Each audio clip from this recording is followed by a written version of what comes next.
পাক মানুষকে অসুখ দিয়েছেন, অসুখের আবার ওষুধও দিয়েছেন। কোন আলহামদুলিল্লাহ।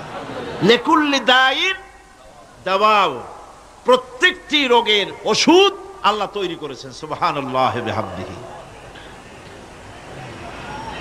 কালো জিরা সম্পর্কে রাসূল করিম সাল্লাল্লাহু আলাইহি ওয়াসাল্লাম বলেছেন, হাদিহি হাব্বাতুস সাওদা, এটা হচ্ছে কালো দানা।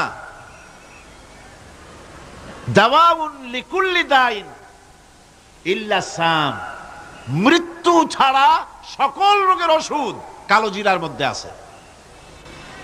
আবার মধু সম্পর্কে আল্লাহ পাক বলেছেন, এটি হচ্ছে গোটা পৃথিবীর সমস্ত মানুষের জন্য রোগের প্রতিষেধক। একজন নিরক্ষর মানুষও, যিনি লেখাপড়া কিছুই জানে না, সে লোকটাও টের পায় অসুখ বিসুখ হলে সে আশেপাশে লতা গুল্ম বেটে তার থেকে তার রোগ নিরাময় করতে পারে।